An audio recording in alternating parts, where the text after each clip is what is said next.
Hello friends, आज हम physics का जो 11th की फिजिक्स का जो फर्स्ट चैप्टर है हमारा वेक्टर्स, उसके बारे में पढ़ेंगे। ठीक है, उसके वेक्टर्स शुरू करने से पहले हम सबसे पहले पढ़ेंगे क्या, फिजिकल क्वांटिटी। ठीक है, फिजिकल क्वांटिटी की अगर हम बात करें तो फिजिकल क्वांटिटी एक ऐसी चीज होती है जो डिफाइन करती है कि मतलब किसी चीज को डिफाइन करने के लिए उसके साथ, जैसे डिस्टेंस।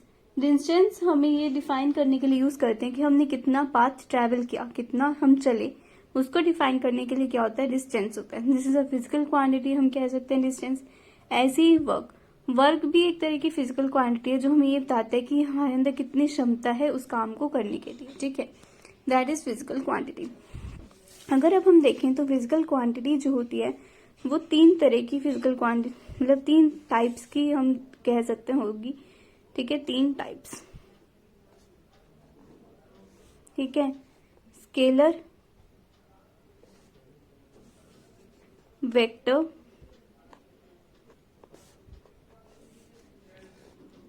और टेंसर। ठीक है, scalar, vector and tensor. Scalar, vector और टेंसर हो जाएगा। ठीक है, अगर हम बात करें स्केलर की तो स्केलर के अंदर मैग्नीट्यूड की रिक्वायरमेंट होती है सिर्फ और सिर्फ। स्केलर क्वांटिटीज वो होते हैं जिनको सिर्फ और सिर्फ मैग्नीट्यूड चाहिए अपने आप को स्पेसिफाई करने के लिए। वेक्टर वो होते हैं जिनको मैग्नीट्यूड के साथ साथ डायरेक्शन भी रिक्वायर होगा, magnitude as well as direction require. ठीक है, as well as direction require. Tensor हमारे सिलेबस में नहीं है, फिर भी हम पढ़ेंगे थोड़ा सा कि इसमें जो है ना तो हमें डायरेक्शन की, इन क्वांटिटीज को ना इधर direct magnitude no direction require, यानी कि इन क्वांटिटीज को ना तो मैग्नीट्यूड की रिक्वायरमेंट होती ना ही डायरेक्शन की रिक्वायरमेंट होती। ठीक है, अगर हम बात करें स्केलर क्वांटिटीज जो होती हैं इसके एग्जाम्पल की, तो इसके एग्जाम्पल में हमारे पास आता है डिस्टेंस, स्पीड, टाइम। ठीक, वेक्टर्स होते हैं इसके एग्जाम्पल में हमारे पास आता है डिस्प्लेसमेंट,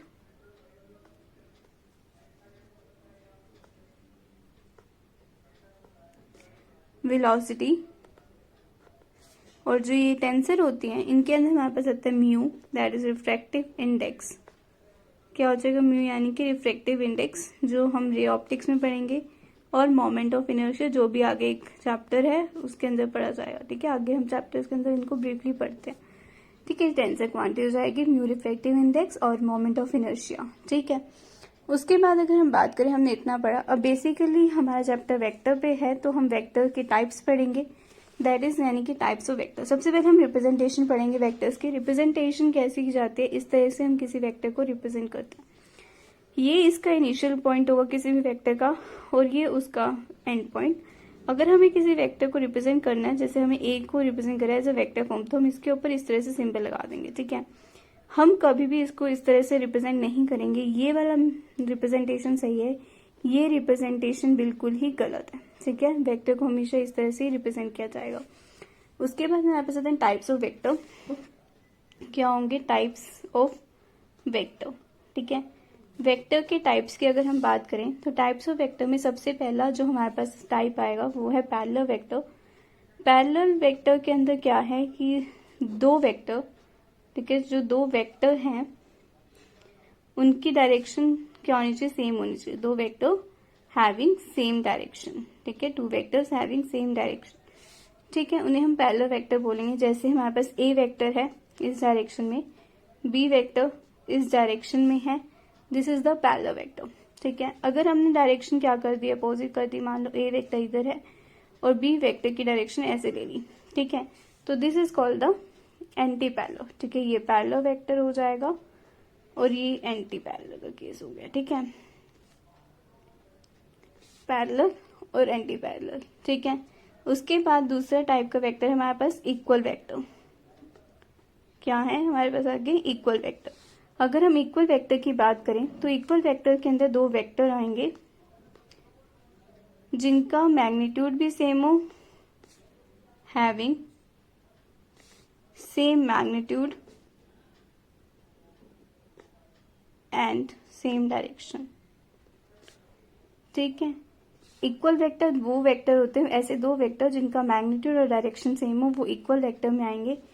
ठीक है, जैसे कि हमने मान लिया ए वेक्टर है, ये बी वेक्टर है, इनकी डायरेक्शन ये मान ली, इसका मैग्नीट्यूड 2 मीटर, इसका मैग्नीट्यूड भी 2 मीटर, तो इनका मैग्नीट्यूड सेम है, डायरेक्शन सेम है, तो ये होगी हमारे पास इक्वल वेक्टर।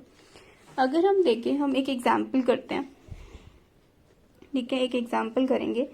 जैसे मैंने कहा कि ए वेक्टर है, ए वेक्टर 2 मीटर नॉर्थ है, ठीक है, 2 मीटर नॉर्थ। बी वेक्टर का मैंने 2 न्यूटन नॉर्थ है, और एक वेक्टर का सी वेक्टर वो क्या है 2 मीटर नॉर्थ, ठीक है, 2 metre north.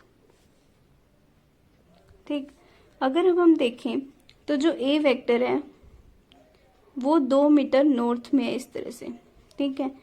B vector 2 Newton north है, और जो सी वेक्टर है दैट इज 2 मीटर, यानी ए और सी का मैग्नीट्यूड दोनों का 2 मीटर है, तो ये क्या होंगे इक्वल वेक्टर, ठीक है। ए और सी क्या होंगे इक्वल वेक्टर होंगे, इक्वल वेक्टर, ठीक है, क्योंकि इनका मैग्नीट्यूड डायरेक्शन सेम है। बट वी वेक्टर जो है इसका 2 न्यूटन है और ए 2 मीटर है, जिसकी वजह से इनका मैग्नीट्यूड डिफरेंट हो जाएगा, बट डायरेक्शन सेम होने की वजह से क्या हो जाएंगे पैरेलल वेक्टर, क्या हो जाएंगे पैरेलल वेक्टर हो जाएंगे, ठीक है। यानी कि ए और सी आपस में क्या है इक्वल वेक्टर, ए और बी या बी और सी आपस में क्या है पैरेलल वेक्टर, ठीक है। इसके बाद पैरेलल वेक्टर और इक्वल वेक्टर के बाद हम पढ़ेंगे को इनिशियल वेक्टर, ठीक है, को इनिशियल वेक्टर। को initial vector vectors having same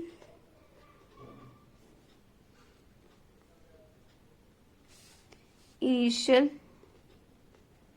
और स्टार्टिंग पॉइंट,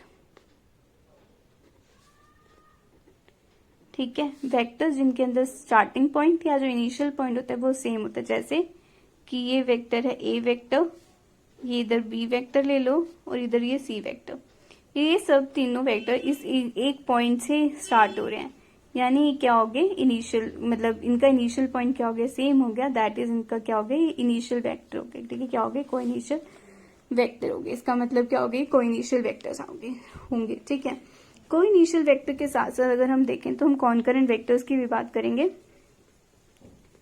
ठीक है। कॉनकरेंट वेक्टर, कॉनकरेंट वेक्टर वो होते हैं जिनका स्टार्टिंग पॉइंट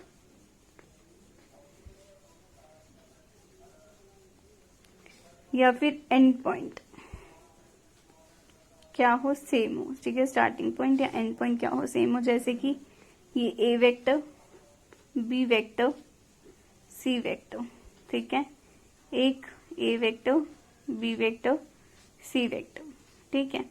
अब अगर हम ये वाला केस लें तो इसमें देखें तो ये तीनों वेक्टर एक ही पॉइंट से ओरिजिन हो रहे हैं, दैट इज एक ही पॉइंट से स्टार्ट हो रहे हैं, इन्हें हम को इनिशियल और कॉनकरेंट दोनों बोल सकते हैं, ठीक है। ये दोनों जो है ये तीनों वेक्टर इस पॉइंट पे आके मीट कर रहे हैं, फाइनल पॉइंट इनका सेम है, तो ये क्या हो जाएंगे कॉनकरेंट वेक्टर।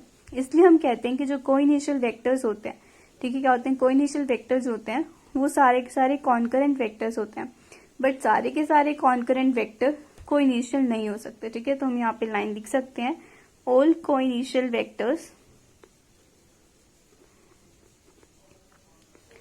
आर कॉनकरेंट, ठीक है, ऑल को initial vectors are concurrent while all concurrent vectors are not co-initial, ठीक है, are not co-initial, ठीक है। उसके बाद इसके बाद हमारे पास आते हैं क्या ऑर्थोगोनल वेक्टर्स, ठीक है। नेक्स्ट टाइप हमारे पास क्या है ऑर्थोगोनल वेक्टर्स। ऑर्थोगोनल वेक्टर कौन से होते हैं जो एक दूसरे से 90 डिग्री पे, ठीक है, वेक्टर्स एट एंगल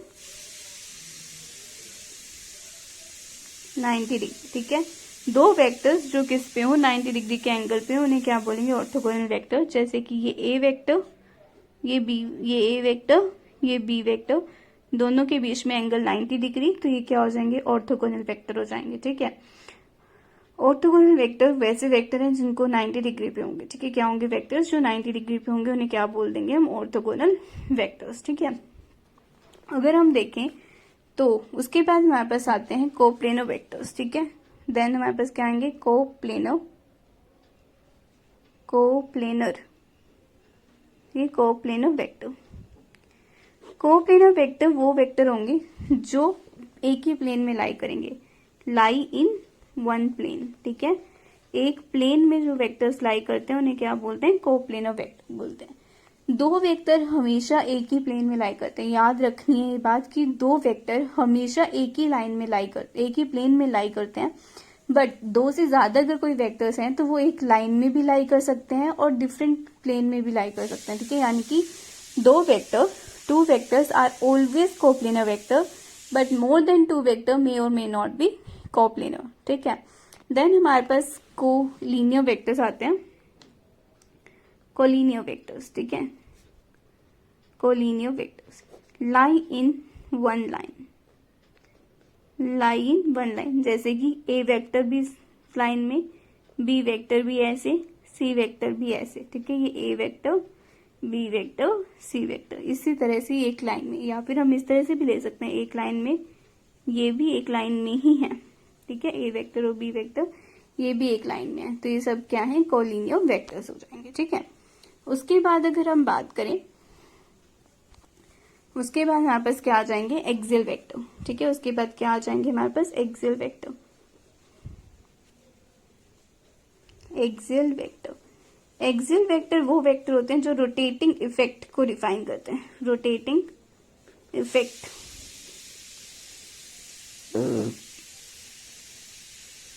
को डिफाइन करेंगे, ठीक है। जो रोटेटिंग इफेक्ट को डिफाइन करेंगे उन्हें बोलते हैं हम क्या, रोटेटिंग एक्सियल वेक्टर हो जाएंगे जिनको हम जो क्या करेंगे, रोटेटिंग इफेक्ट को डिफाइन करेंगे, एक्सियल वेक्टर। एग्जाम्पल की अगर बात करें इसके, तो हमारे पास इसके लिए एग्जाम्पल जो है हमारे पास हो जाएगा torque, angular velocity, angular acceleration, ये सब इसके एग्जाम्पल हो जाएंगे, ठीक है। एंगुलर एक्सेलरेशन है ये, ठीक है, ये क्या है, एंगुलर एक्सेलरेशन। उसके बाद अगर हम बात, ठीक है, एक्सियल वेक्टर रोटेटिंग इफेक्ट को डिफाइन करेंगे, टॉर्क, एंगुलर वेलोसिटी, और ये क्या हो जाएगा, एंगुलर एक्सेलरेशन, ठीक है। उसके बाद अगर हम बात करें तो इनकी सबके जो डायरेक्शन है वो एक्सिस ऑफ रोटेशन के अबाउट इनकी डायरेक्शन होती है। ये एक्चुअली हम सब जो है ये रोटेशन जो चैप्टर होता है ना उसमें बेसिकली हम ये सब अच्छे से पढ़ते हैं, बट हमें याद रखना है कि इन सब वेक्टर्स की जो डायरेक्शन है, जो डायरेक्शन है इनकी, वो एक्सिस ऑफ रोटेशन जो है उसकी तरफ इन सब की डायरेक्शन होगी, ठीक है। डायरेक्शन का होंगे एक्सिस ऑफ रोटेशन की तरफ, ठीक है। एक्सियल वेक्टर, ठीक। अब हम पढ़ेंगे क्या, नेगेटिव वेक्टर, नेगेटिव वेक्टर के बारे में। नेगेटिव वेक्टर और कुछ नहीं है, नेगेटिव वेक्टर का मतलब, नेगेटिव नहीं सॉरी, नल वेक्टर, क्या पढ़ेंगे, नल वेक्टर। नल वेक्टर और कुछ नहीं है, जो है हमारे पास जीरो होता है, इसको अगर हम वेक्टर की फॉर्म में रिप्रेजेंट करें, that is the null vector. इसकी कोई डायरेक्शन नहीं होती, not in any direction, not in any direction, ठीक है। इनकी कोई डायरेक्शन नहीं होती, किसी डायरेक्शन में नहीं होते, ठीक है, नॉट इन एनी डायरेक्शन, ठीक है। नल वेक्टर है, कोई डायरेक्शन नहीं है, और इसका जो मैग्नीट्यूड है, ठीक है, कोई डायरेक्शन नहीं है इसका, और इसका जो मैग्नीट्यूड,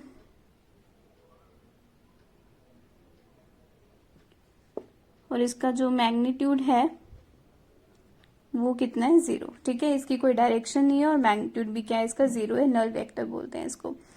देन हमारे पास आता है यूनिट वेक्टर, यूनिट वेक्टर। अगर यूनिट वेक्टर की बात करें तो इनका मैग्नीट्यूड क्या होता है, 1 होता है, ठीक है। यूनिट वेक्टर का मैग्नीट्यूड 1 होता है, और इसको जो है लिखा जाता है, मैग्नीट्यूड क्या है इसका, 1 है, और इसे जो है लिखा जाता, मतलब मैग्नीट्यूड इसका 1 होता है, और ये डायरेक्शन के बारे में बताता है, टेल्स डायरेक्शन, ठीक है। इसमें बेस यूनिट वेक्टर होते हैं, बेस यूनिट वेक्टर हम बस याद रख सकते हैं कि जो बेस यूनिट वेक्टर जो हमारे पास होते हैं वो होते हैं आई cap, J cap, K cap. आई कैप जो हम यूज करते हैं, जो ये आई कैप है, ठीक है, आई कैप ये एक्स एक्सिस के लिए यूज किया जाता है, जे कैप वाई एक्सिस के लिए, जे कैप किसके लिए, वाई एक्सिस के लिए, और जो के कैप है ये जेड एक्सिस के लिए यूज किया जाता है, ठीक है।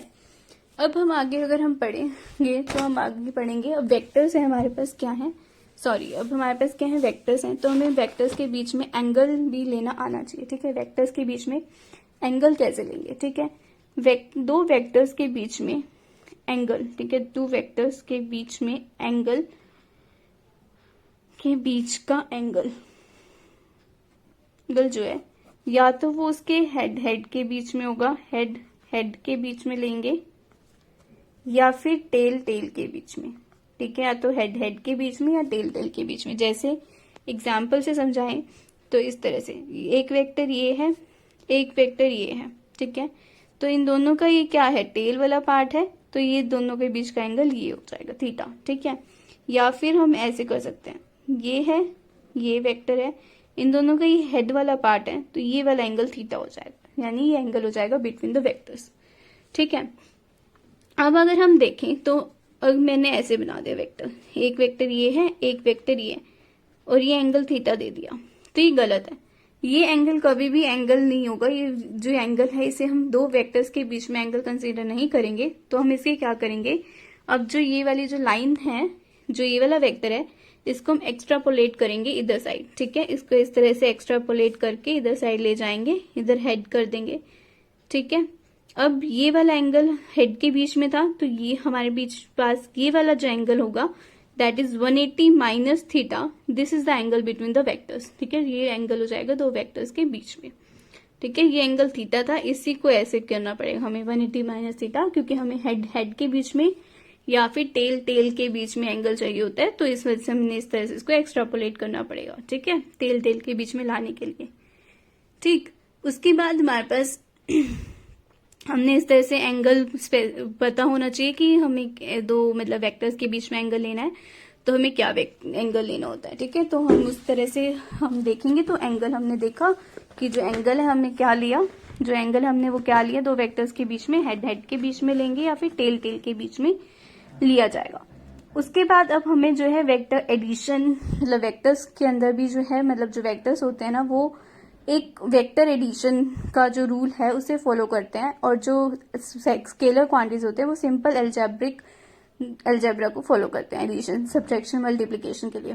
इसलिए अब हम वेक्टर्स के लिए स्पेसिफिकली सब पढ़ेंगे। सबसे पहले हम वेक्टर्स के लिए एडिशन पढ़ेंगे कि हम वेक्टर्स का एडिशन कैसे करते हैं, ठीक है। वेक्टर एडिशन, वेक्टर एडिशन, ठीक है। वेक्टर एडिशन के लिए हमारे पास दो मतलब बेसिकली दो चीजें हैं। एक इसके लिए हमारे पास है ट्राइंगल लो, और एक हमारे पास है इसके लिए पैरेललोग्राम लो, ठीक है, पैरेललोग्राम लो, ठीक है। ट्राइंगल लो कहता है कि जब ट्राइंगल की दो साइड को सेम सेंस में वेक्टर से रिप्रेजेंट किया जाए, तो उसकी जो थर्ड साइड होगी अपोजिट सेंस में वो रिजल्टेंट को रिप्रेजेंट करेगी। जैसे ये ए वेक्टर, ये बी वेक्टर, तो ये रिजल्टेंट, ठीक है। जब ट्राइंगल की दो साइड सेम सेंस में वेक्टर को रिप्रेजेंट करेंगी, तो थर्ड साइड वेक्टर के रिजल्टेंट को रिप्रेजेंट करेगी अपोजिट सेंस में, ठीक है। वेक्टर जब दो साइड वेक्टर को रिप्रेजेंट करेंगी सेम सेंस में, तो थर्ड साइड वेक्टर के रिजल्टेंट को रिप्रेजेंट करेगी अगर वो अपोजिट सेंस में होगी। तो याद रखना A vector plus B vector is equal to R vector हो जाएगा, ठीक है। This is the triangle law. अब पैरेललोग्राम बोलता है, पैरेललोग्राम लो कहते हैं कि जब दो वेक्टर्स को रिप्रेजेंट किया जाएगा, ठीक है, जब वेक्टर्स को रिप्रेजेंट किया जाएगा इस तरह से अपोजिट सेंस में, मतलब इस तरह से रिप्रेजेंट किया जाएगा, ठीक है। वेक्टर्स जब साइड से रिप्रेजेंट किया जाएगा पैरेललोग्राम की इस तरह से, तो इसके टेल को ज्वाइन करने से जो इसका डायगोनल होगा पैरेललोग्राम का वो रिजल्टेंट शो करेगा, ठीक है। तो वो रिजल्टेंट शो करेगा, जैसे मान लो ये ए वेक्टर, ये बी वेक्टर, तो ये आर वेक्टर। तो यहाँ पे भी हम क्या कहेंगे कि A vector plus B vector is equal to R vector, ठीक है। ये हमारे पास दो लो हो जाएंगे, ट्राइंगल लो और पैरेललोग्राम वेक्टर एडिशन के लिए। ये हमारे पास जो था वो था ग्राफिकल मेथड। वेक्टर एडिशन का ये क्या था, ग्राफिकल मेथड। ठीक है, ट्राइंगल लो और पैरेललोग्राम लो, दो लो पढ़े हमने इसमें।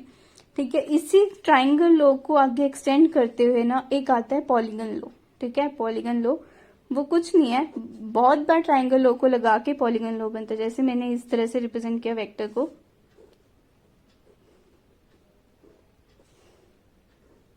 ठीक है। तो अब क्या होगा, ये ए vector plus B vector, C vector, ये डी वेक्टर लगा लो, ये ई वेक्टर, ये एफ। ठीक है, पहले हमें इतना चाहिए तो इसको मान लिया आर।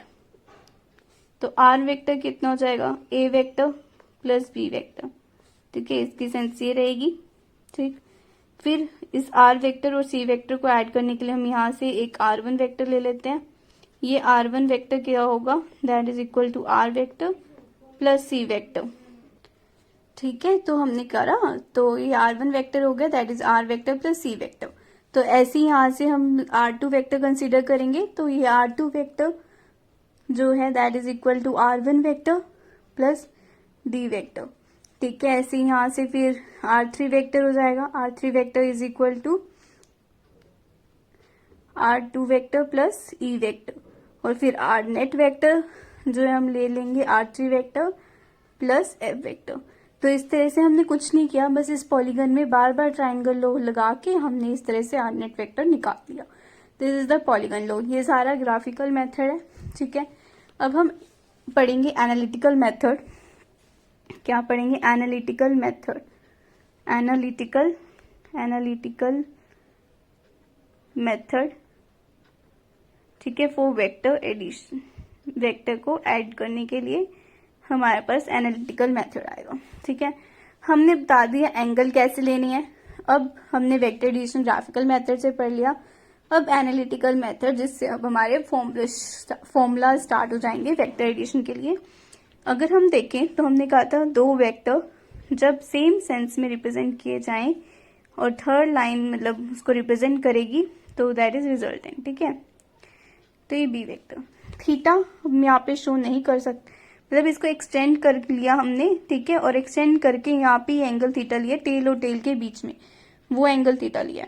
अब मान लिया रिजल्टेंट के साथ ए वेक्टर, जो रिजल्टेंट है वो ए वेक्टर के साथ अल्फा एंगल बना रहा है और बी वेक्टर के साथ बीटा एंगल बना रहा है। ठीक है, तो हमें याद करना है कि रिजल्टेंट लिखने के लिए, ठीक है, जो आर वेक्टर जो है इसका मैग्नीट्यूड लिखना है अगर हमें, तो वो किसके इक्वल होगा, that is equal to under root of A vector के मैग्नीट्यूड का स्क्वायर प्लस बी वेक्टर के मैग्नीट्यूड का square plus 2 into A vector का मैग्नीट्यूड इंटू बी वेक्टर का मैग्नीट्यूड इंटू कॉस थीटा।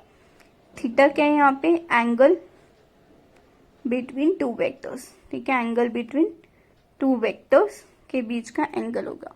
ठीक है, एंगल हो जाएगा दो वेक्टर्स के बीच का। कैसे लिखा, रिजल्टेंट का magnitude is equal to under root of A vector का मैग्नीट्यूड का स्क्वायर प्लस बी वेक्टर के मैग्नीट्यूड का square plus 2 into A vector का मैग्नीट्यूड इंटू बी वेक्टर का मैग्नीट्यूड इंटू कॉस थीटा।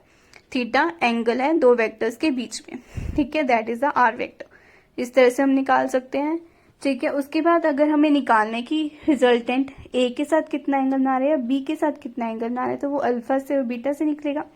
तो हमारे पास इसके लिए फॉर्मूला होता है tan alpha is equal to B sine theta by में A plus B cos theta. ठीक है, ऐसे ही tan beta is equal to A sine theta upon में B plus A cos theta. ठीक है, इस तरह से हम इसको एनालिटिकल मेथड जो है ट्राइंगल लो से हमने किया, तो इस तरह से हमारे पास आ जाता है। ठीक है, हमें ये याद रखने हैं फॉर्मूले सारे कि जो है tan alpha B sine theta upon में A plus B cos theta, tan beta A sine theta upon में B plus A cos theta. Resultant vector का मैग्नीट्यूड इस तरह से निकाला जाएगा, हमें ये सब याद रखना है। ठीक है, अब मैं आपको कुछ इंपॉर्टेंट बात बताती हूँ। ठीक है, कुछ इंपॉर्टेंट बात देखते हैं। हम कहते हैं कि अगर हम ऐड करते हैं, ठीक है, ए वेक्टर को अगर हम ऐड करते हैं ए वेक्टर प्लस बी वेक्टर, ठीक है, A vector plus B vector को ऐड करते हैं और ये आता है सी वेक्टर के इक्वल। ठीक है, ये हमने माना इफ। ठीक है, तो हमने माना ठीक है। और हमने फिर माना कि जो ए वेक्टर का मैग्नीट्यूड जो है वो इक्वल है बी वेक्टर के मैग्नीट्यूड के is equal to C vector. तो डायरेक्टली हमें पता होना चाहिए, अगर ऐसा कंडीशन है तो हमें डायरेक्टली पता होना चाहिए कि जो थीटा होगा हमारे पास वो 120 डिग्री का होगा। थीटा कितना होगा? 120 डिग्री। अगर ये है A vector plus B vector is equal to C vector अगर है, और इस कंडीशन में अब हमने क्या किया, हमने माना कि ए वेक्टर का मैग्नीट्यूड जो है वो इक्वल है बी वेक्टर के मैग्नीट्यूड के is equal to C vector का मैग्नीट्यूड बाय √2 है। तो यहाँ पे जो थीटा होगा that is equal to 90 degree. ठीक। और अगर हमने माना है कि A vector equal B vector का magnitude is equal to C vector के मैग्नीट्यूड का बाय √3 है, तो इस कंडीशन में जो थीटा है that is equal to 60 degree. Then theta is equal to 60 degree. ये 3 पॉइंट हम ऐसे ही याद कर सकते हैं, जनरल तरीके से याद कर लेंगे। ठीक है।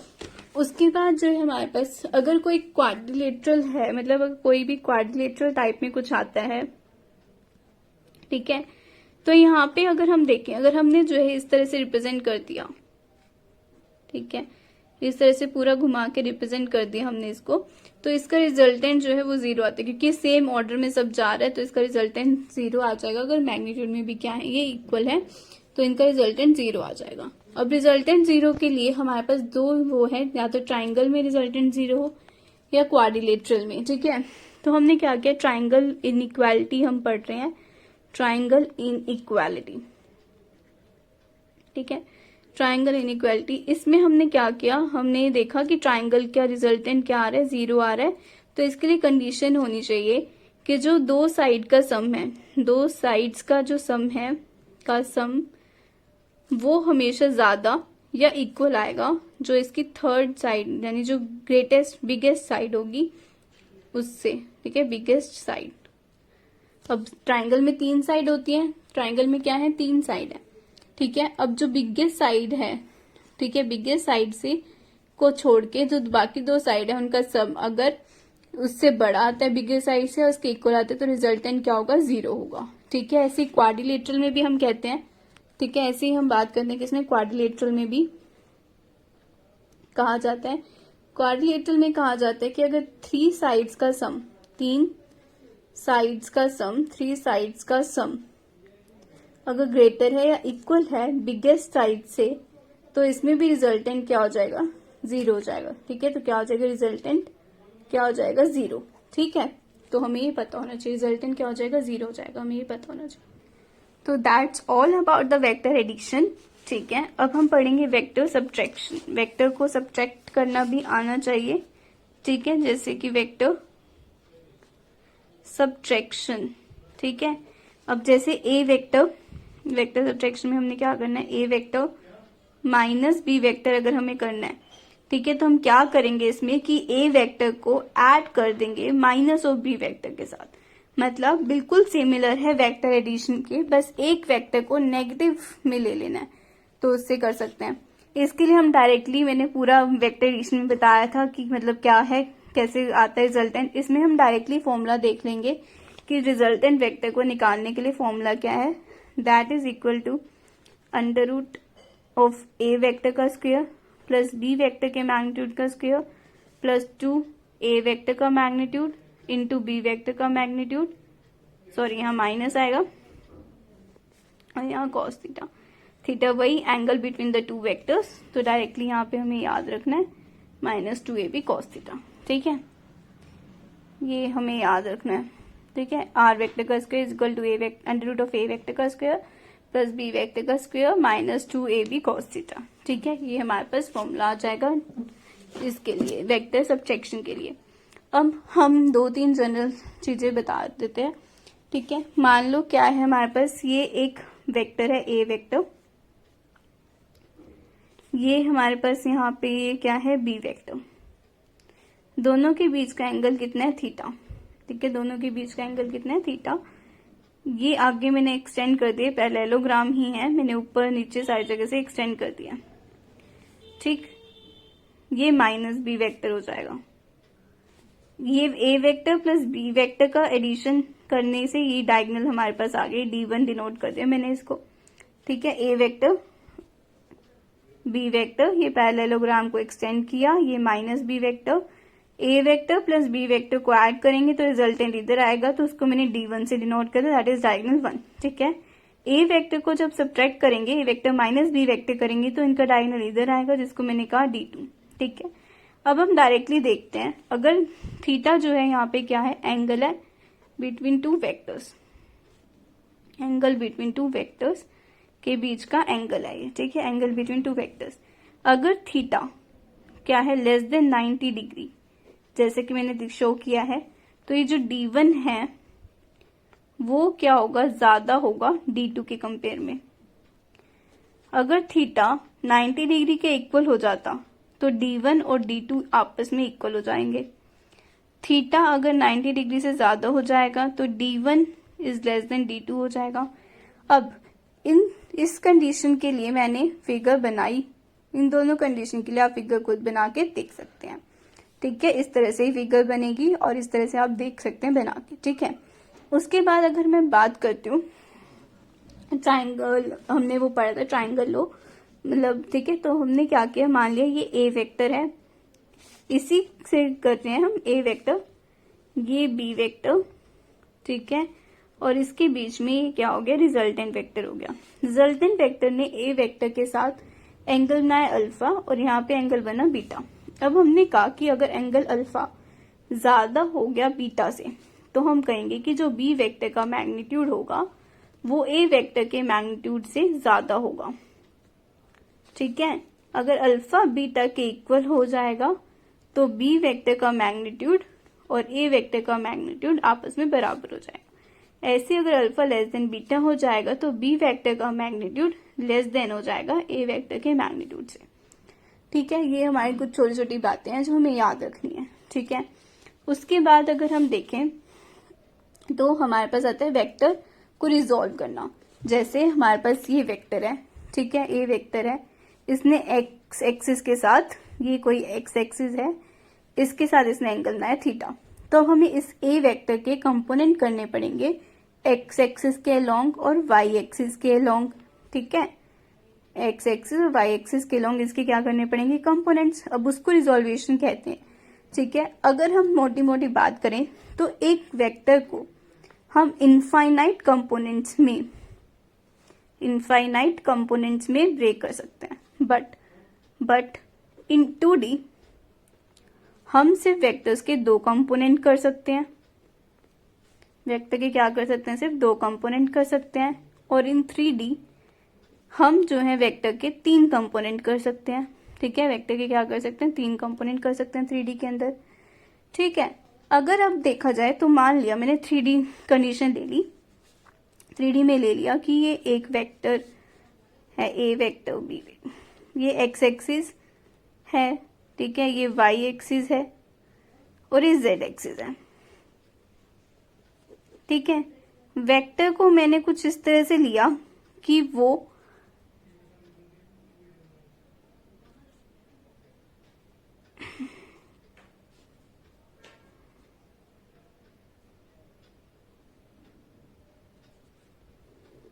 ऐसे ले लिया मैंने इस वेक्टर को, लगभग मतलब ये इस तरह से लिया कि 3D में है, मैं डायग्राम में शो नहीं कर पा रही हूँ बट ये 3D में है।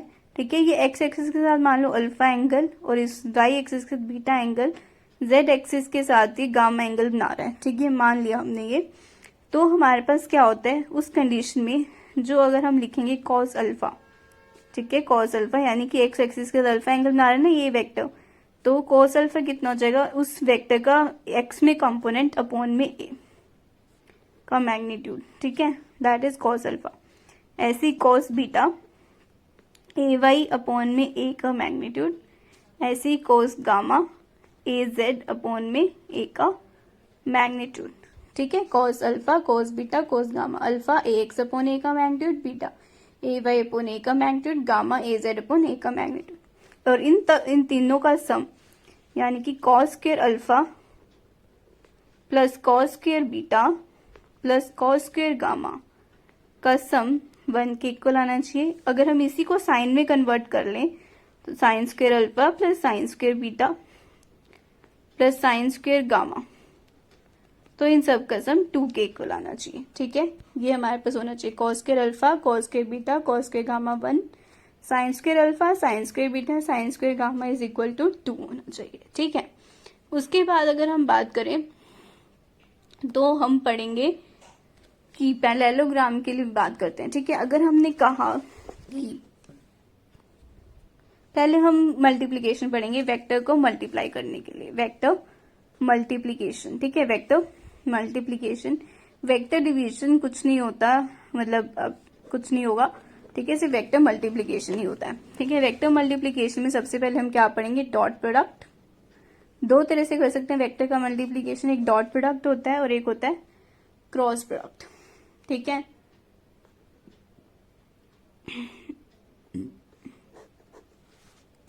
क्रॉस प्रोडक्ट और डॉट प्रोडक्ट। डॉट प्रोडक्ट करने से हमारे पास क्या आती है क्वांटिटी, जो रिजल्टेंट होगा वो क्या आएगा, स्केलर।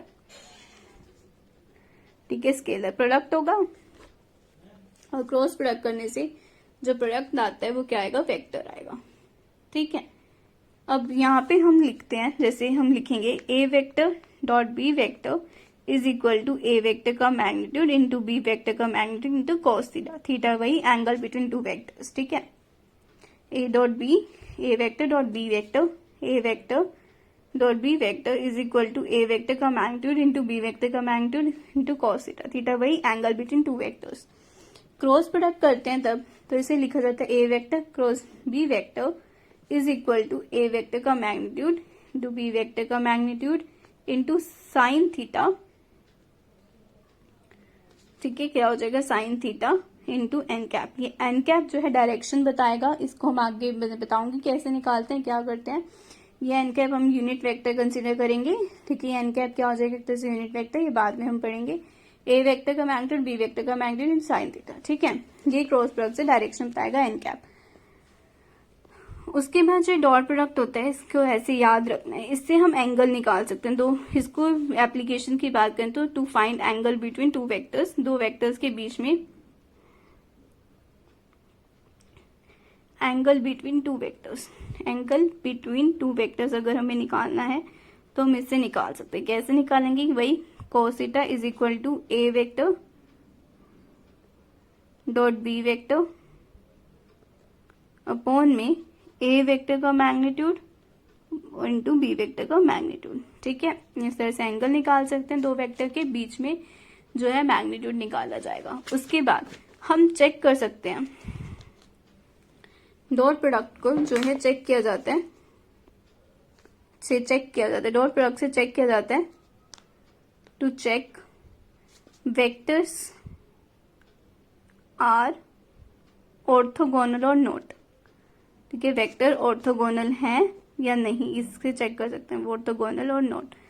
ठीक है, कैसे, अगर हम देखें तो अगर हमारे पास क्या है, A vector dot B vector अगर क्या है हमारे पास 0 के इक्वल है।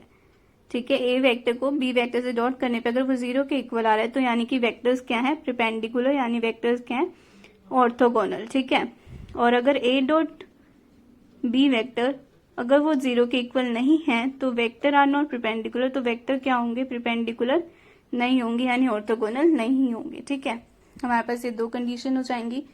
उसके बाद क्रॉस प्रोडक्ट है, तो क्रॉस प्रोडक्ट निकालने का मेथड होता है, जैसे हमने ए वेक्टर मान लिया कोई आई cap J cap K cap में, आई कैप प्लस जे कैप प्लस के कैप में। ठीक है, ऐसे ही बी वेक्टर होगा आई कैप प्लस जे कैप प्लस के कैप में, मतलब इसको 2 2 2 मान लो। ठीक है, तो हमें क्या करना है, डिटर्मिनेंट मेथड से हम क्रॉस प्रोडक्ट निकालते हैं। हमें क्या करना है, ऊपर लिखना है I cap J cap K cap. तो हमें A cross A vector cross B vector करना है, तो उसके लिए हमें पहले ए वेक्टर के सारे कंपोनेंट लिखने आई जे वाले, फिर बी वेक्टर के। ठीक है, अब इसको करना है आई कैप, फिर आई को यहां से छुपा लो, तो इसको बाकी इसको इससे मल्टीप्लाई कर दो, 2 को 1 से और फिर इस 2 को 1 से, तो इसको लिखेंगे हम 2, बीच में माइनस का साइन 2, फिर माइनस जे कैप, ये याद रखना कि जे के साथ माइनस लगाना है, फिर जे कैप को छुपाओ, फिर आई और के को मल्टीप्लाई कर दो, 2 - 2। ठीक है, फिर प्लस के कैप को छुपाओ, आई और जे को मल्टीप्लाई करो, 2 - 2। ठीक है, तो इस तरह से हम ये डिटर्मिनेंट रूल से मल्टीप्लीकेशन करते हैं, इसकी क्रॉस प्रोडक्ट से इस तरह से निकाला जाता है। ठीक है, उसके बाद अगर हम बात करें तो हम जो स्केलर प्रोडक्ट होते हैं, यानी कि हमारे पास वो है डॉट प्रोडक्ट है, उससे हम प्रोजेक्शंस भी निकाल सकते हैं। प्रोजेक्शन मान लें कि जैसे ए वेक्टर था, ठीक है, ये वेक्टर था बी वेक्टर, ठीक है, ये ए वेक्टर, ये बी वेक्टर मान लिया। तो अब हमें इस बी वेक्टर की प्रोजेक्शन निकालनी है ए वेक्टर पे, तो वो क्या होगा, बी कोस थीटा। ठीक है, प्रोजेक्शन क्या हो जाएगी, B cos theta. Theta angle है इन दोनों के बीच में। इसे निकालने के लिए हम क्या करेंगे, A vector dot B vector upon में ए का मैग्नीट्यूड। ठीक है, इससे हमारे पास बी कोस थीटा बन जाएगा। तो ये हमारे पास स्केलर प्रोजेक्शन अगर हमें निकालनी है तो इस तरह से निकालेंगे। ये किसके लिए, स्केलर प्रोजेक्शन के लिए। स्केलर प्रोजेक्शन अगर हमें निकालनी है उसके लिए। ठीक है, अगर प्रोजेक्शन में वेक्टर फॉर्म में निकालनी है तो वेक्टर फॉर्म में निकालने के लिए हम क्या कर देंगे, ए वेक्टर और बी वेक्टर अपॉन में ए वेक्टर का मैग्नीट्यूड इनटू में ए कैप। ए का कैप यानी ये यूनिट वेक्टर है ए का। ठीक है, हम इस तरह से निकाल सकते हैं। अब हम अगर बात करें यूनिट वेक्टर की, तो यूनिट वेक्टर हमें निकालना आना चाहिए। यूनिट वेक्टर हमें निकालना आना चाहिए, जैसे ये ए वेक्टर था, वहां एन वेक्टर पीछे आया था क्रॉस प्रोडक्ट में, तो हमें निकालना आना चाहिए। यूनिट वेक्टर निकालने के लिए हम क्या करेंगे, जैसे एन कैप है तो एन का वेक्टर अपॉन में इसका मैग्नीट्यूड कर देंगे। इससे हमारे पास क्या हो जाएगा, यूनिट वेक्टर। जैसे अब यहाँ पे हमने ए यूनिट वेक्टर की बात की थी, ए कैप की, that is equal to A vector का मैग्नीट्यूड, ए वेक्टर अपॉन में उसका मैग्नीट्यूड से डिवाइड कर देंगे। ठीक है, तो that is the unit vector. अब अगर हम देखें तो हमारे पास जो रिजल्टेंट है वो क्या होता है, ये जो रिजल्टेंट आता है, जो एडिशन और सब्ट्रैक्शन का जो रिजल्टेंट आता है उसकी वैल्यू हमेशा a माइनस बी, जो भी बड़ा हो उस मतलब सब्ट्रैक्ट करके, और a प्लस बी के बीच में आएगी। ठीक है, जो इन दोनों में से बड़ा हो उसमें से छोटे माइनस कर देंगे, a माइनस बी और a प्लस बी के बीच में आएगी हमेशा रिजल्टेंट की वैल्यू। ठीक है, उसके बाद अगर हम कहें जैसे a वेक्टर और b वेक्टर से हमने साइड रिप्रेजेंट करी है पैरेललोग्राम की, साइड्स हैं पैरेललोग्राम की, ए वेक्टर और बी वेक्टर क्या है, साइड्स ऑफ पैरेललोग्राम है। तो एरिया ऑफ पैरेललोग्राम कितना हो जाएगा, A vector cross B vector का मैग्नीट्यूड। ठीक है, और एरिया ऑफ ट्राइंगल कितना हो जाएगा, half of A vector cross B vector का मैग्नीट्यूड। अगर डायगोनल्स D1 और D2 अगर हैं तो ये डायगोनल्स रिप्रेजेंट कर रहे हैं, डायगोनल्स हैं पैरेललोग्राम के, डायगोनल्स ऑफ पैरेललोग्राम है। तो एरिया पैरेललोग्राम का कितना हो जाएगा, that is half D1 vector cross D2 vector. ठीक है, और ट्राइंगल का एरिया कितना हो जाएगा इसी केस में, 1/4 D1 vector cross D2 vector का मैग्नीट्यूड। ठीक है, एरिया ऑफ अगर D1 vector D2 vector diagonal है पैरेललोग्राम के, तो area of parallelogram half D1 vector cross D2 vector का मैग्नीट्यूड, और area of triangle 1/4 D1 vector cross D2 vector का मैग्नीट्यूड हो जाएगा। ठीक है, तो बस हमारे पास इतना ही होता है। वेक्टर चैप्टर यहाँ पे हमारा खत्म होता है। प्लीज अगर आपको वीडियो अच्छी लगी हो तो प्लीज इसे चैनल को सब्सक्राइब करें, और अगर आपका कोई डाउट है तो वो कमेंट बॉक्स में आप टाइप कर सकते हैं या फोटो भेज सकते हैं, जिसका आपको रिप्लाई जल्द ही मिल जाएगा। Thank you very much.